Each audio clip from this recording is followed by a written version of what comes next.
Certa vez, quando o comerciante chegava ao lar, em noite sombria, percebeu acalorada discussão no interior doméstico. Mais alguns passos e defrontou a cena humilhante. Em atitude ingrata, os filhos espancavam a própria mãe. Na sua indignação, André buscou expulsá-los, mas a esposa interveio com a ternura de sempre. Decorridos alguns meses, ambos os rapazes foram apanhados em flagrante de furto. Após a prisão vexatória, o genitor não conseguiu sofrear a revolta que lhe atormentava o coração e, não obstante as rogativas reiteradas da companheira, baniu os filhos do ninho familiar. Alma esfacelada por desilusões tão amargas, providenciou a mudança de um estado para outro. Vendeu a pequena propriedade comercial, as terras, os rebanhos e partiu. Entretanto, os cônjuges, apesar da união afetiva, em afinidades profundas, embora a modificação da paisagem, nunca mais se avistaram com a tranquilidade primitiva. Ensaiavam o regresso à aventura de outros tempos, mas debalde, a lembrança dos filhos ingratos apresentava-se com as imposições da velhice, multiplicando, porém, as preocupações e as saudades. Numa noite tempestuosa, André despertou às primeiras horas da madrugada, ouvindo forte ruído no corredor. Tomando da arma de fogo, levantou-se cautelosamente. Encaminhou-se ao cofre de madeira localizado em aposento contíguo, notando-o arrombado. Era um ladrão ou visitante imprevisto. Como sombra no seio das sombras, André acompanha os passos do malfeitor e, antes que pudesse escapar, prostra-o com um tiro, quase a queima-roupa. Ergueu-se a esposa, assustada. Acendem a luz, e quando o comerciante, muito trêmulo, aproxima a lanterna do rosto da vítima que se esvaia em sangue, cruzam ambos o olhar. Meu pai, grita, em tom rouco, o malfeitor moribundo. Meu filho, exclamam, a um só tempo, marido e mulher, entre lágrimas de desesperação. Era Oscar que, ignorando o novo sítio da habitação paterna, atacara a residência, nos seus velhos hábitos de pilhagem. O narrador fez uma pausa mais longa, reconhecendo o efeito de suas palavras no ânimo geral e continuou. É fácil imaginar a tragédia que se seguiu. O casal não teve coragem de revelar à polícia a verdadeira condição da vítima, entregando-se André à ação judicial, quase imbecilizado na sua dor. Sua causa, porém, era simpática. A energia de que dera testemunho livrara o vilarejo de um bandido comum. Enquanto o povo o aplaudia, o negociante chorava, angustiado. E, antes de regressar do cárcere, aconteceu o que seria de esperar. A pobre mãe, ralada pelo infortúnio extremo, entregou a alma a Deus, assistida pelas dedicações da vizinhança. O nosso amigo estava, agora, sem ninguém. Quanto maiores eram as esperanças de liberdade em futuro próximo, mais lastimava a própria dor. Por fim saiu da cadeia pública, ovacionado pela simpatia popular como herói. André, no entanto, permanecia inerte, derrotado. Vendeu quanto possuía, a fim de pagar as custas da justiça que o absolvera e tornou a partir, sem destino. Velho, cansado, sozinho, não se sentiu bastante forte para recomeçar a luta. Noites ao relento, dias de fome, roupa em frangalhos e lá se ia, de aldeia em aldeia, vivendo da caridade comum. Parecia idiota, incapaz de qualquer reação. O tempo incumbiu-se de completar-lhe a feição de mendigo. Larga bolsa de couro à cintura, rosto hirsuto, grosseiro cajado para os caminhos ásperos, prosseguia, sem pousada certa, recorrendo à generosidade popular. Os anos rolavam para o seu coração, em amargoso silêncio, quando, num crepúsculo de borrasca forte, o mísero velhinho se aproximou de um rio transbordante. O desventurado necessitava ganhar a outra margem, tentando o abrigo na localidade mais próxima. Um homem corpulento, de traços rudes, convida-o com um gesto mudo a tomar a canoa frágil. O pedinte aceita. O barqueiro desconhecido não cessa de fixar a bolsa, onde André recolhe os vintena da piedade pública. Enquanto isso, o desventurado ancião pousa os olhos nevoados pela velhice no seu benfeitor, que remava em silêncio. A ternura paterna volve a pintar-se no semblante sulcado de rugas. Se Léo ainda existisse, devia parecer-se com aquele homem. Olvidando todas as preocupações para recordar o filho, o desventurado não percebe os movimentos sutis do barqueiro anônimo. Distante da margem, o remador lança um último olhar aos matagais vizinhos, amortalhados na sombra do crepúsculo e, sentindo-se sem testemunhas, avança para o mendigo miserável, arrebata-lhe a bolsa e atira-lhe o corpo na corrente tranquila, murmurando com ironia. As águas não falam, vamos, velho imundo, uma bolsa não te pode salvar a vida. André compreendeu, afinal, aquela voz era do filho desaparecido. Não hesitou, o sentimento de paternidade não o havia enganado. Léo, Léo, meu filho, gritou angustiado. Entretanto, era tarde, ambos trocaram o supremo olhar, com estranha sensação de sofrimento e pavor, mergulhando o velhinho para sempre. Como veem, concluiu o narrador emocionado, André foi indiferente à educação moral dos filhos, esquecendo-se de efetuar a semeadura da infância, a fim de construir-lhes o caráter na juventude. A experiência resultou-lhe em frutos bem amargos. Depois de eliminar, involuntariamente, um deles, acabou assassinado pelo outro. Compreenderam, agora, o que significa educação com liberdade irrestrita? A reduzida assembleia permanecia sob penosa comoção e ninguém ousou responder. 7. O transporte revelador.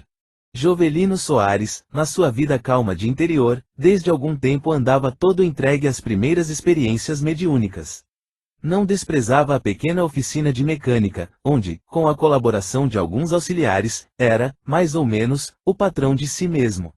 Entretanto, não se furtava às prosas longas com os amigos. Raro o cliente que, em trazendo máquinas a conserto, não lhe ouvisse extensas narrativas de casos pessoais.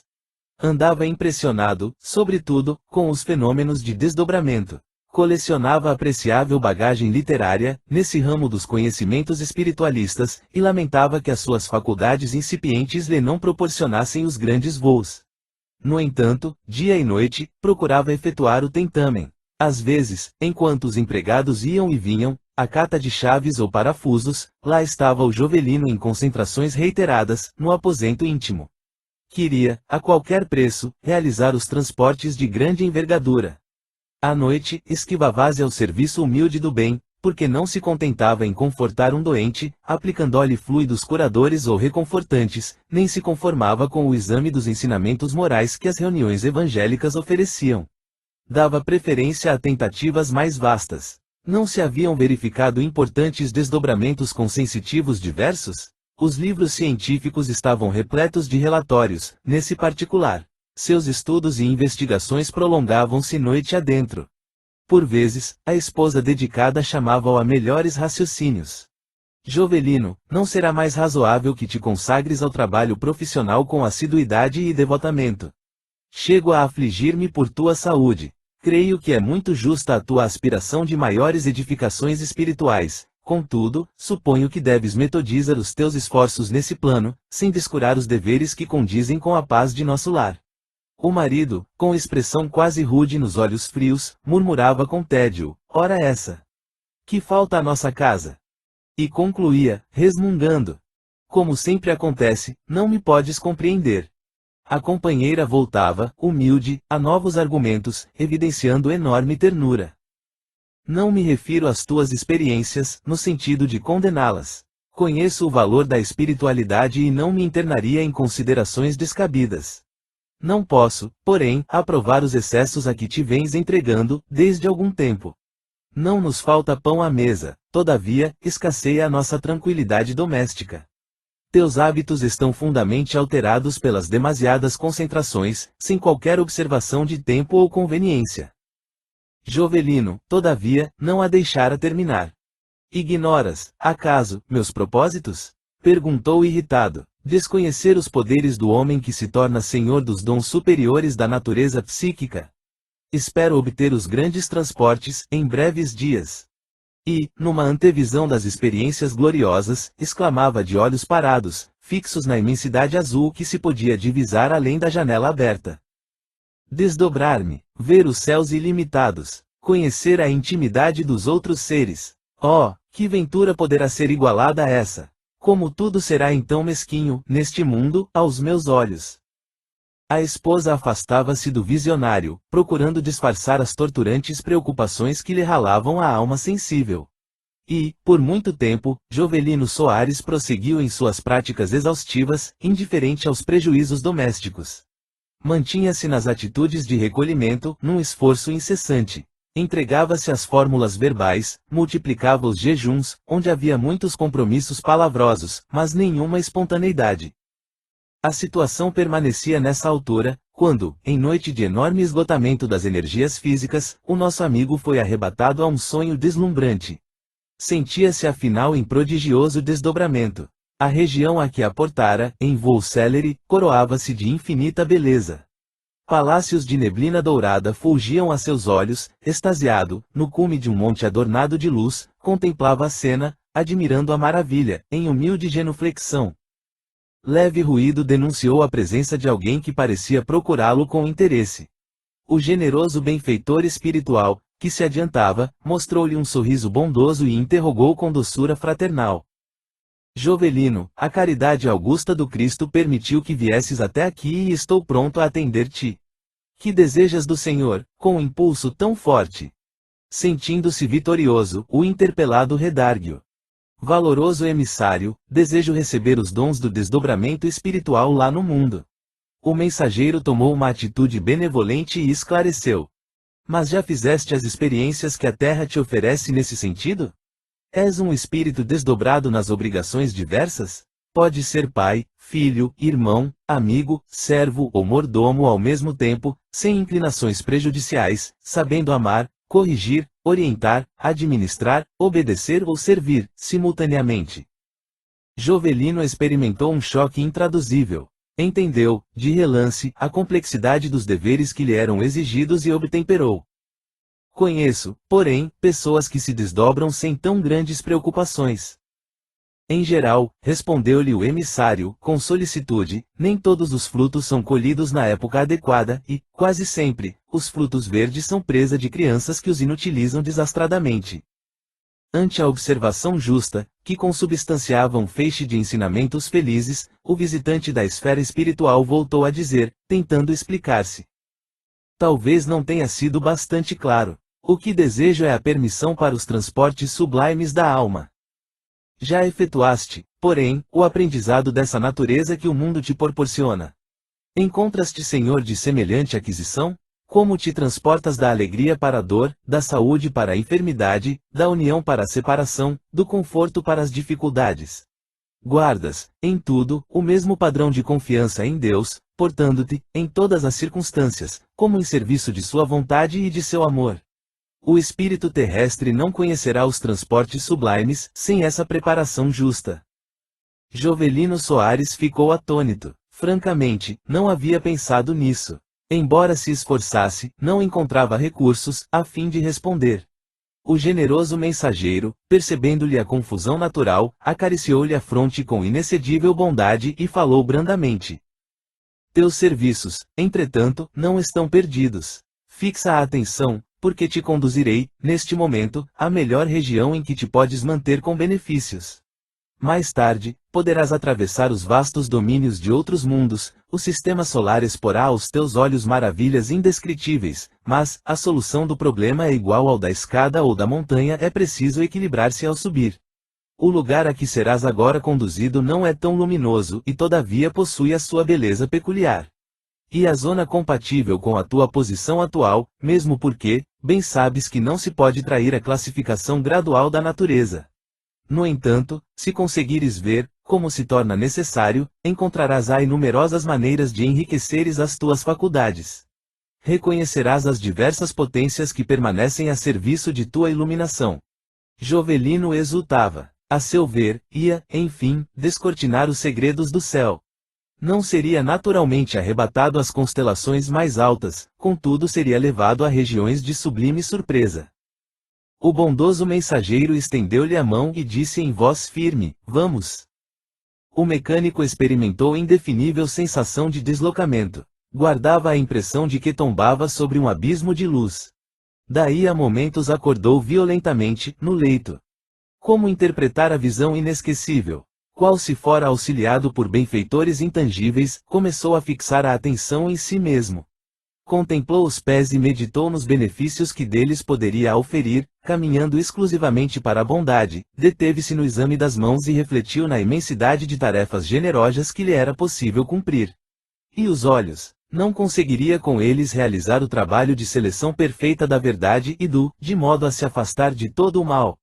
E os ouvidos? Não seria justo convertê-los em arquivos de prudência e sabedoria? Jovelino passou revista às faculdades comuns, identificando-lhes o valor que, até então, desconhecera. Não seriam elas as potências preciosas concedidas por Deus para o bem de sua iluminação? Extremamente reconhecido, parecia tocado de uma vibração nova. Não conseguiu permanecer no leito por mais tempo. Enquanto a esposa e os filhinhos repousavam, levantou-se e abriu uma janela. Os sopros da madrugada penetraram a habitação em baforadas frescas. As últimas estrelas tornavam-se mais pálidas. O cântico repetido dos galos chamava os seres à atividade cotidiana e toda a natureza figurou-se-lhe em marcha jubilosa.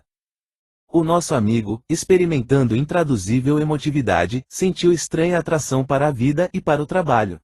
Seu coração descobrira uma revelação pó-de-rosa.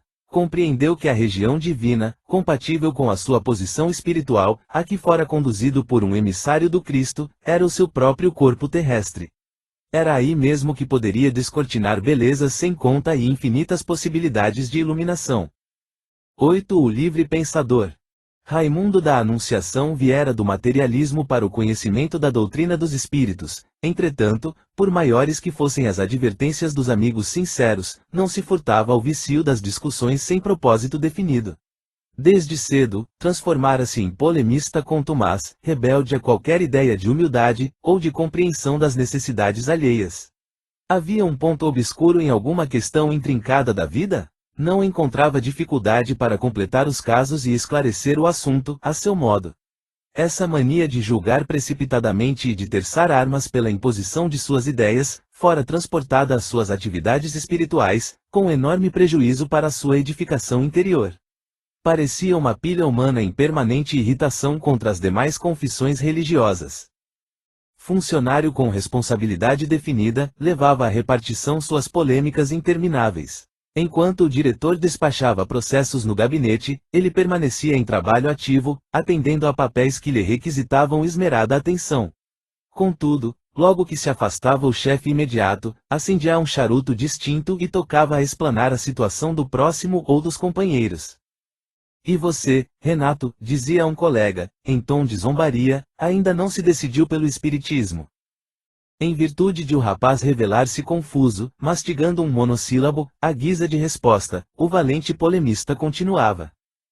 Ah, esses padres! Você anda seduzido pelos latinórios, perdendo tempo. É um absurdo entregar-se uma inteligência como a sua à exploração clerical, mas espero que, mais cedo ou mais tarde, toda essa organização detestável venha abaixo.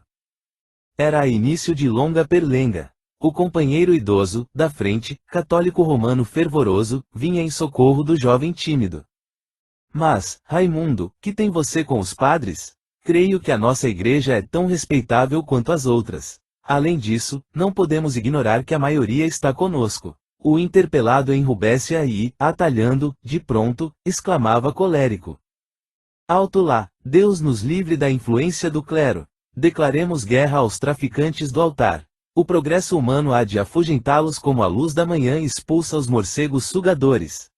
Nada de transigência com os falsos sacerdotes. Odeio essa gente de roupa negra, que anda em serviço do interesse mesquinho, abusando da ignorância popular. Esses biltres hão de ser derrubados mais cedo do que se julga. E um rosário de injúrias era desfiado ali, ante os companheiros assombrados. Quando se oferecia a pausa natural, o antagonista revidava. Desconheço com que autoridade pode você movimentar tamanhas acusações. Não sabe, dizia Raimundo, neurastênico. E depois de mastigar a ponta do charuto. Eu sou livre pensador.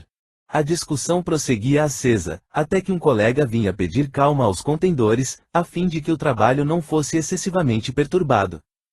Semelhantes características seriam facilmente compreensíveis, como índice de fanatismo individual, se fossem limitadas à análise das outras escolas religiosas, mas a situação era mais grave. Raimundo da Anunciação vivia em controvérsias constantes com os irmãos de ideal. Depois de algum tempo de frequência a esta ou aquela instituição espiritista, voltava-se contra os amigos da véspera, numa atoarda de alegações injustas. Aludindo aos diretores da casa, de cujas realizações havia participado, comentava, levianamente: são intolerantes e arbitrários, não lhes tolero o fingimento. Referindo-se à assistência, rematava irônico: jamais vi no mundo tamanha turma de ignorantes e basbaques. Um companheiro mais sensato chamava-lhe a atenção, com carinho: mas, Raimundo, afinal de contas, ainda somos criaturas em aprendizado num mundo imperfeito. Se tivéssemos as qualidades superiores, exigidas pela existência nas esferas elevadas, por certo que não permaneceríamos na Terra. É razoável que os anjos não povoem os abismos da sombra. Então, por que olvidar o dever da tolerância recíproca? Nossos companheiros não são maus e sim espíritos incompletos nas virtudes divinas, à maneira de nós outros. Não acredita você que estejamos num processo de aproximação afetiva, em que os defeitos de todos vão desaparecendo pelo concurso amoroso de cada um? O interlocutor não se dava ao esforço de maior exame e retrucava, intempestivamente: detesto a hipocrisia. Não se trata, porém, de hipocrisia, ponderava o irmão na fé, mas de compreender uma situação generalizada, de que não poderemos fugir, sem o testemunho individual, construindo a nossa parte. Não tolero confusões, nem subterfúgios, exclamava Raimundo, irado. Todavia, por que alimentar semelhante estado d'alma? Sou livre pensador, explicava, repetindo o velho estribilho. Era assim que a rebeldia se lhe assenhoreava, integralmente, do espírito. Antes de entregar à terra o corpo abatido, sua generosa genitora chamou-o, um dia, preocupada: Raimundo, meu filho, sei que estou a me despedir do mundo, no entanto, desejaria que a morte me surpreendesse somente quando me fosse possível guardar a certeza de sua renovação. E com um olhar amoroso e triste, continuava: não discuta esterilmente, aprenda a reconhecer nos outros necessidades diferentes das nossas. Nem todos os homens poderão partilhar de suas crenças. Não vemos que a idade assinala as criaturas? Entre a meninice, a mocidade e a decrepitude, há numerosos graus de posição física. Não considera você que o mesmo ocorre quanto à situação espiritual das pessoas? Abstenha-se da imposição, a romagem terrestre é tão curta. Por que lutar, improficuamente, quando se pode semear simpatias para a colheita do amor? Se Deus não tiraniza os seus filhos, que argumento justificaria nossa intransigência com os irmãos? Modifique o seu temperamento, meu filho. O tempo é um patrimônio sagrado que ninguém malbarata sem graves reparações. O discutidor renitente estava comovido, mais pela humildade maternal, que pelas reflexões judiciosas. Agradeço-lhe, mamãe, disse ele, depois de um ósculo na destra encarquilhada da anciã, reconheço a delicadeza de suas preocupações, mas a senhora sabe que sou um homem sincero e que devo pensar livremente. A velhinha enferma esboçou um olhar de desânimo e murmurou com ternura, desejosa de evitar as contendas habituais: Deus o abençoe sempre. Foram inúteis todos os conselhos. Raimundo da Anunciação chegou ao fim da experiência terrestre, discutindo irremediavelmente. Cultivou antagonismos ferozes e procurou impor suas convicções pessoais, no próprio leito de morte, espantando os que o visitavam por mera cortesia. Novamente na esfera espiritual, o nosso amigo, após lutas enormes no círculo das surpresas que o esperavam, foi admitido ao local mais próximo, onde os recém-chegados do mundo recebiam solução de certos problemas de natureza imediata. Conduzido à presença do iluminado diretor da instituição de esclarecimento aos desencarnados, Raimundo rogou, humilde, os informes necessários, com referência ao seu caso. Queixou-se em tom amargo, sentia-se em abandono, sem ninguém. Em geral, esclareceu o mentor com generosidade fraternal, os que permanecem aqui, neste estado, são os homens que não cogitaram de um esforço sério. Como assim? Perguntou, contrafeito, fui na terra um batalhador das ideias novas. O instrutor encaminhou-se a um móvel de vastas proporções, de contornos indescritíveis pelo lápis humano, e, retirando de seu interior uma folha luminosa, exclamou com bondade: tenho a cópia de suas notas, vejamos. Que? Interrogou Raimundo, desapontado, as fichas individuais existem aqui? Por que não? Respondeu o interpelado serenamente. Acaso terá esquecido que sua repartição fichava processos comuns, preservando-lhes a integridade? Supõe que os espíritos imortais sejam inferiores aos papéis terrenos? O recém-chegado, observando a mudança da situação, entrou em profundo silêncio. Leiamos os dados informativos de sua última experiência no planeta terrestre, prosseguiu o diretor da casa espiritual, com generosidade. Você esteve 53 anos e 5 dias na Terra, excetuado o período da infância e da juventude, que constam de outras anotações, num total de 460.000 horas. Um terço você gastou em repouso, sono e distrações, nos quais fixaremos a atenção para exames mais complexos, em seguida a análise desta ficha de tempo. Restam 309.600 horas, das quais 58.050 foram utilizadas em serviço mecânico de escritório, 51.550 em atividades de alimentação do corpo, sobrando 200.000 horas que você empregou em discussões improdutivas, mentais ou verbais, diretas e indiretas. Raimundo estava quase sufocado na atitude de doloroso assombro. Não fui um preguiçoso, protestou. O mentor voltou a dizer, serenamente. Não se condena um homem que discute edificando. O esclarecimento justo, a seu tempo, constitui coluna poderosa no edifício do reino de Deus. Entretanto, no seu caso, as circunstâncias são altamente desfavoráveis, porque o esmagador coeficiente de atritos apenas serviu para agravar as suas vaidades, sem nenhuma construção espiritual definitiva, em si mesmo, ou no planeta, dignificando sua passagem. O interlocutor hesitava, surpreendido. Desapontado, quase em pranto, tentava esclarecer, mas eu. Já sei, murmurou o instrutor, já sei que você vai referir-se à sua condição de livre pensador. Enquanto o recém-chegado se recolhia em penosa amargura, o benfeitor continuava. Quando se julgou livre no mundo, não passava você de servo das mesmas paixões que amesquinhavam os outros homens. Em geral, na Terra, os livres pensadores são livres dominadores. Por que não se supôs, na experiência humana, um livre servidor do Cristo? Com Jesus, toda independência é enriquecimento de responsabilidade salvadora. Por que não se sentiu liberto do egoísmo inferior para auxiliar, em vez de atacar acerbamente? Só podemos analisar uma obra, Raimundo, depois de a conhecermos intimamente. Todos aqueles a quem você condenou em críticas gratuitas podem alegar que você não lhes conhecia o esforço individual. Não sabe que só aquele que trabalhou tem direito a comentar a tarefa? Além disso, quando consultarmos as demais anotações, há de observar o número extenso de pessoas que se afastaram da verdade, adiando momentos de alegria divina, por influenciação de seus atritos inoportunos. Conhecerá as faltas de omissão cometidas por seu espírito, no desprezo aos patrimônios do tempo e das alheias realizações. Se você preferir, podemos examinar agora as demais fichas de sua passagem pela Terra. Se possível, desejaria esse conhecimento depois, respondeu Raimundo, em lágrimas. E o nosso amigo, por anos consecutivos, entrou em vastas meditações da verdade e da vida, auxiliado por generosos benfeitores espirituais. Quando 2 lustras haviam passado, voltou à presença do instrutor que o tornara à sua conta e suplicou uma nova experiência na Terra. Você já escolheu o gênero de trabalho? Perguntou ele bondosamente. Sim, explicou o antigo discutidor, hesitante, desejo ser mudo entre os meus adversários de outros tempos. Muito bem, exclamou o mentor, abraçando-o, é a tarefa compatível com as suas necessidades atuais.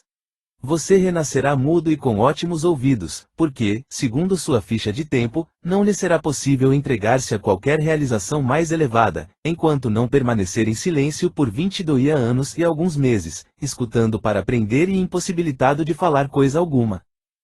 9. Desapontamento de um suicida. O generoso Rogério, excelente amigo do plano espiritual, que, desde muitos anos, vem consagrando as melhores energias ao serviço das entidades sofredoras, procurou-me para um convite. Queres acompanhar-me no trabalho de socorrer um desventurado suicida que sofre nas regiões inferiores, há 30 anos? 30 anos? Interroguei, admirado. Outros existem, nos círculos de padecimentos atrozes, com mais dilatado tempo que esse, respondeu serenamente. Por minha parte, não conseguia dissimular o assombro justo. Semelhantes angústias, retorque, devem ser consequências de romance bem doloroso. Não tanto, No presente caso, ao lado do infortúnio, não podemos esquecer a irreflexão e a rebeldia. A observação de Rogério espicaça minha curiosidade. Gostaria de acompanhar-te, mas não me posso furtar ao desejo de conhecer alguma coisa da história dessa personagem que iremos visitar. É interessante, replicou-me, entretanto, não é incomum. Homens numerosos se encontram, atualmente, em suas antigas condições.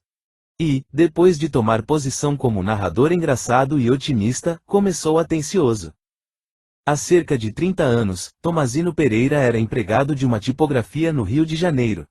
Temperamento singular e atrabiliário, jamais pudera evadir-se do círculo das lamentações estéreis. Não se fazia ouvir senão para comover os interlocutores com queixas acerbas. Lastimava-se incessantemente, acusava o mundo, o país, o trabalho, os amigos. Em vão procuravam os companheiros injetar-lhe coragem e otimismo. O mísero estava sempre excessivamente nervoso ou irremediavelmente desalentado. A família numerosa, os deveres cotidianos, as contas mensais do armazém, açougueiro e padeiro, amedrontavam-lhe o espírito. Entretanto, a maior tragédia de Tomazino, na apreciação de si próprio, era o problema conjugal. A esposa ignorante não o compreendia. E em vez de melhorar-lhe as condições espirituais com carinho e paciência, levantando-lhe as concepções em busca dos horizontes superiores da vida, o infeliz gastava o tempo em promessas de pancada, ameaças de separação, gestos violentos e rudes.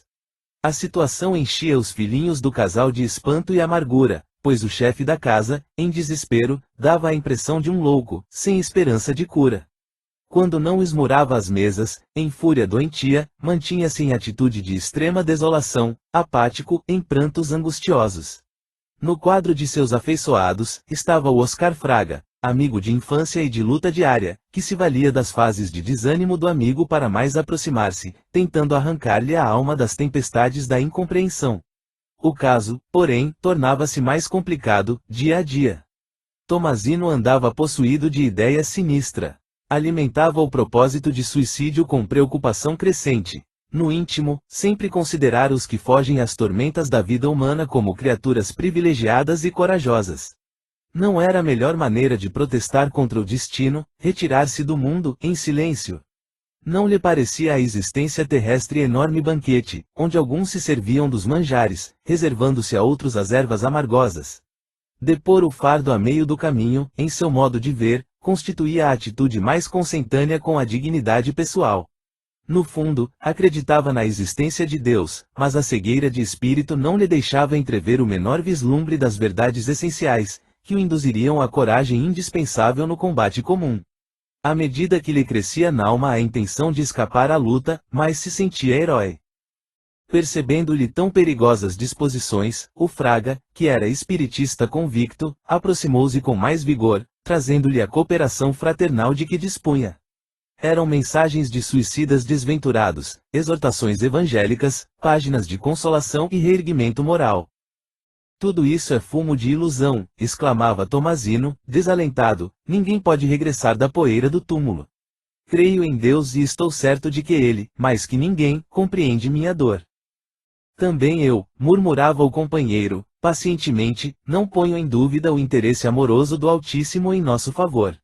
Naturalmente entenderá nossas mágoas, mas não poderá tolerar nossas rebeldias. É isso, gritava mais fortemente o infeliz, estou abandonado, tudo para mim está perdido. A desgraça colheu minha sorte, é preciso morrer. Tudo apodreceu, tudo caiu. E, enquanto o desventurado enxugava os olhos com o lenço, o companheiro retrucava com larga dose de bom humor. O nervosismo costuma também fugir à verdade. Não estás sendo reto. E ainda me acusas? Perguntava Tomazino, desgrenhado. Nem todas as coisas permanecem derrubadas, esclarecia o Fraga, calmamente, pelo menos esta casa, que Deus transformou em ninho de teus filhos e onde encontramos refúgio para a conversação afetuosa, ainda está de pé. A resposta parecia suavizar os abafamentos do interlocutor, pela nota de humorismo.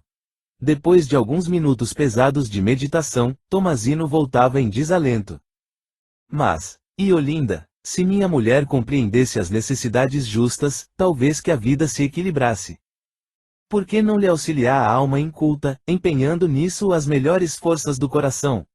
Inquiria o companheiro sensatamente. Olinda não é má.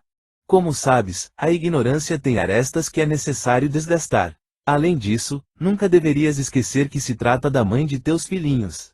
Deus não vos teria unido sem razões fortes, na estrada da vida imortal.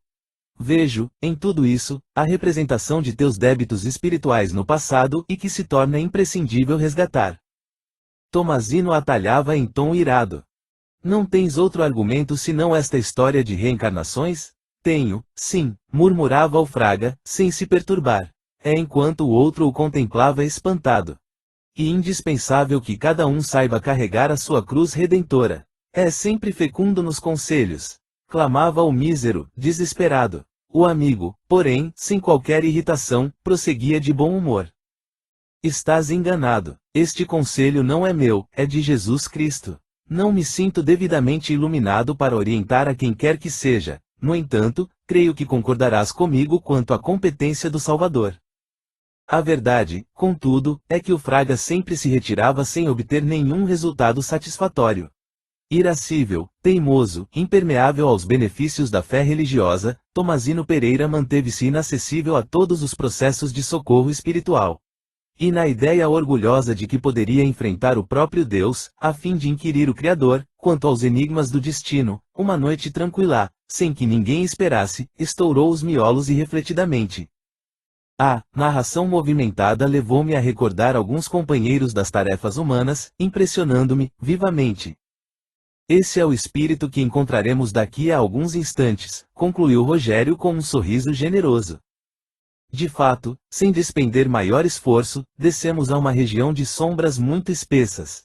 Assemelhava-se, antes de tudo, a uma grande caverna pestilenta e úmida, como deveriam ser os calabouços da Idade Média. Viam-se ali criaturas estiradas, em gemidos lancinantes. Conservando-se à distância, Rogério exortou-me a permanecer em sua companhia e enviou alguns auxiliares em busca do desventurado Tomazino. O infeliz aproximou-se, de rastros. Parecia um monstro, tal a desfiguração pelo sofrimento. Observando os fluidos luminosos que envolviam Rogério a esperá-la, mísero supôs que defrontava um dos mais altos emissários de Deus. Enganado ainda pelas falsas concepções da terra, começou a chorar, convulsivamente, acreditando que o Altíssimo lhe dispensava honrosas deferências, como se fora um herói esquecido, em revisão de processo. Anjo celeste, murmurou prostrando-se ante Rogério, eu sabia que Deus me faria justiça. Fui um infortunado na terra, vaguei como cão sem dono entre aqueles que desfrutavam o banquete da vida humana, atravessei a existência incompreendido e aqui estou, em abandono, em pavorosa caverna de martírios, aguardando a providência divina. As lágrimas caíam-lhe em suprema desesperação.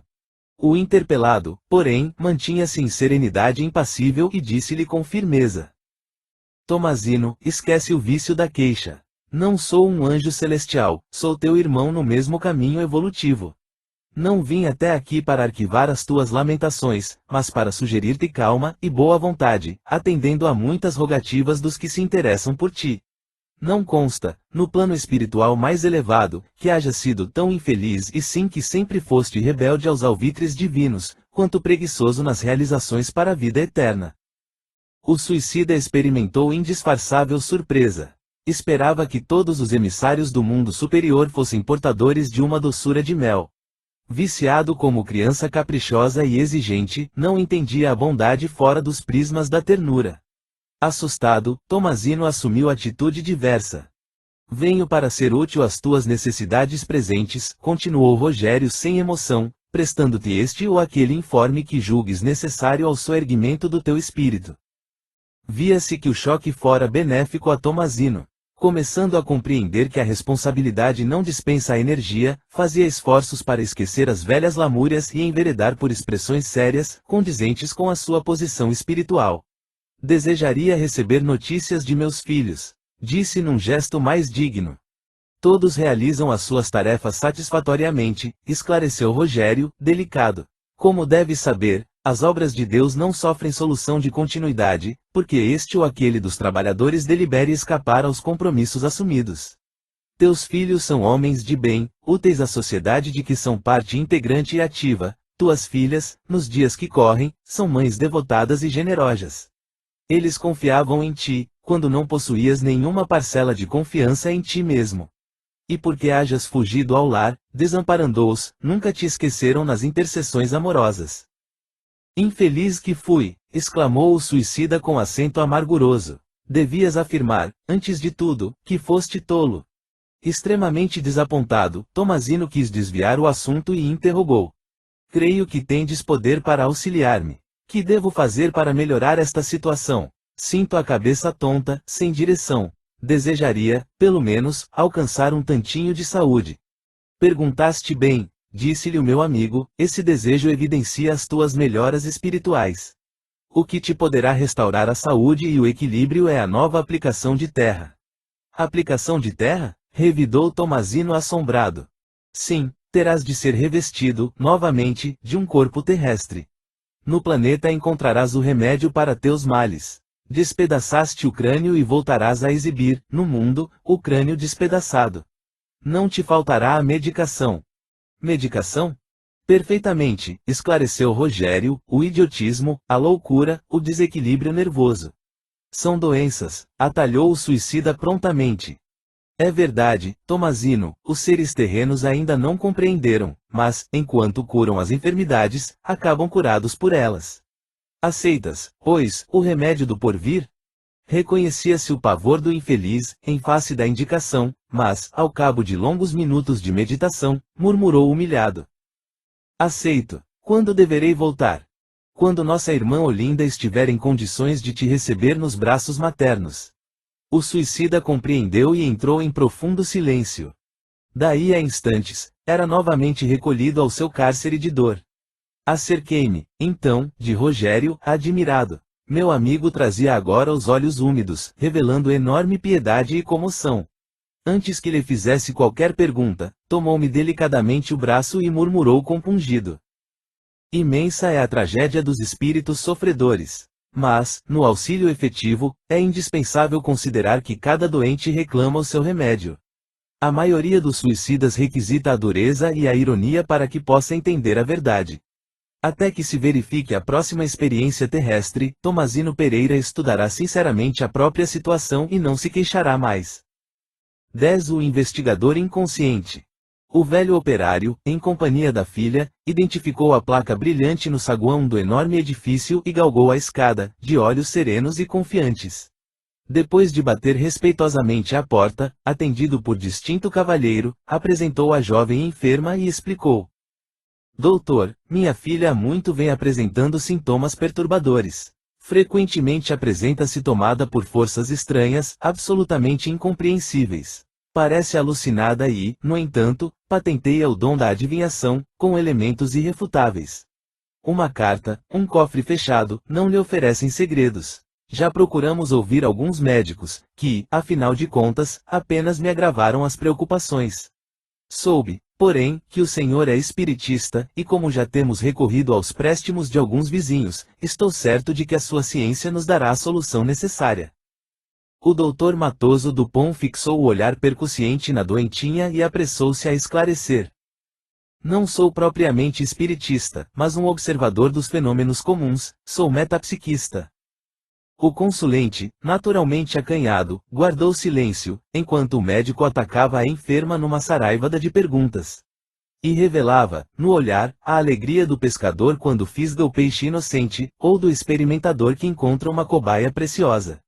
O pai acompanhava a cena com interesse. O doutor Dupont esfregava as mãos, visivelmente surpreendido. Após cerrado o interrogatório, procedeu a experiências com resultados positivos. Objetos, cartas, livros, foram trazidos à prova. O médico não dissimulava o enorme assombro. Homem do trabalho e de horas contadas, o velho operário resolveu intervir e perguntou, respeitoso. Doutor, que me diz o senhor? Que conselhos nos dá para o caso? O profissional coçou o queixo e falou solene. Sem dúvida, estamos diante de um caso espantoso de criptestesia pragmática. O cliente esboçou um gesto de timidez, como que a desculpar-se da própria ignorância, e aventurou. Não poderá o senhor fornecer-me esclarecimentos mais simples? Leio muito pouco, o trabalho não me dá folgas. Trata-se de manifestação metapsíquica. O pobre homem, diante da complicada terminologia científica, mostrou-se algo desanimado e pediu licença para sair, a fim de trazer um amigo ao consultório. O Valdemar, rapaz inteligente, versado no espiritismo e empregado na farmácia próxima, ajudá-lo-ia a interpretar os pareceres médicos. Fora tão difícil conseguir ensejo para a consulta ao Dr. Matoso, tão elevado o preço da mesma, que o amoroso pai não hesitou. Não deveria perder a oportunidade. Precisava recolher as opiniões da ciência. O ensejo era único. Daí a minutos, regressava ao gabinete, com o amigo prestativo e diligente. O doutor compreendeu as preocupações paternais e passou a esclarecer o assunto com todas as cores científicas da respectiva técnica. Referiu-se aos investigadores do psiquismo mundialmente consagrados, às experiências europeias, falou do ectoplasma, do magnetismo, do subconsciente desconhecido, dos distúrbios orgânicos, rodando pela neurologia, pela fisiologia, pela psicologia experimental. Enquanto a jovem conservava uma expressão de idiotismo e o genitor esboçava gestos de justificável assombro, Valdemar aguardou a pausa do falastrão e ponderou com inteligência. Doutor, estou convencido de que o senhor tem suas razões, mas não concordará que estes fenômenos são velhos quanto o mundo. Não admite que o caso da pequena se resuma em simples manifestações de mediunidade? Naturalmente deseja aludir às novas descobertas, ao sexto sentido, tornou o Esculápio como quem necessita fazer uma retificação indispensável. Sim, pode ser, referindo-nos à ciência atual, esclareceu o rapaz serenamente. Todavia, há milhares de anos a Índia e o Egito conheciam os iniciados, os judeus reverenciavam os profetas. Há 20 séculos o mundo assistiu à iluminação do Pentecostes. Não concorda que todas estas manifestações sejam formas diversas da revelação espiritual, espalhando no mundo a luz de Deus? Ora, retrucou o metapsiquista contrafeito, que motivo nos levaria a meter a religião em problemas desta natureza? E a palestra animou-se vivamente.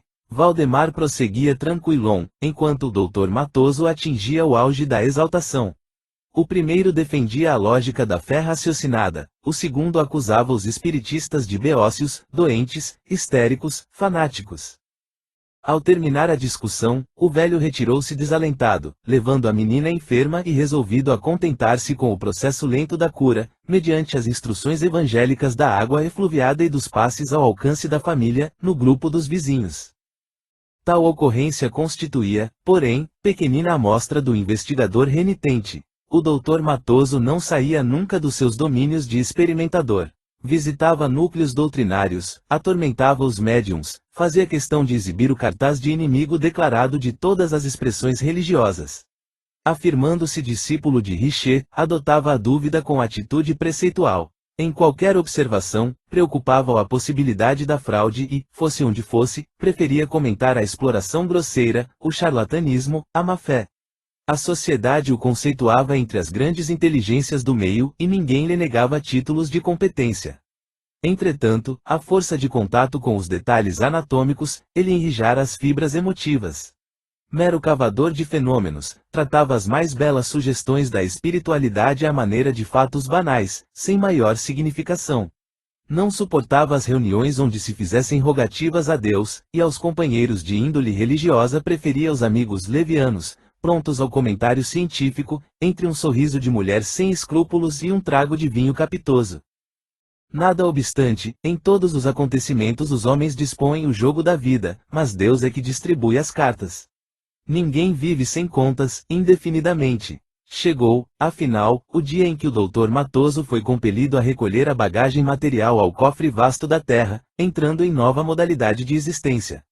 Achava-se, porém, atônito, estarrecido. Em vez de experimentar, sentia-se agora objeto de observação, por parte de gigantes ocultos e intangíveis. Ele que tanto falara de ectoplasma e subconsciente, via formas indescritíveis, completamente estranhas às suas tabelas de classificação. Aqueles fantasmas que despertavam tamanho sensacionalismo, nas sessões de materialização, passavam-lhe ao lado, sorridentes e tranquilos, sem lhe dispensarem a mínima atenção. Estaria louco? Que forças misteriosas o haveriam arrebatado àquela região sombria e desconhecida? Perseguira materiais de observação durante a existência inteira, dilacerara instrumentos da verdade, procurara fraudes e proclamara desafios e, agora, ali, sem qualquer intermediário, verificava ele próprio a multiformidade de revelações da vida.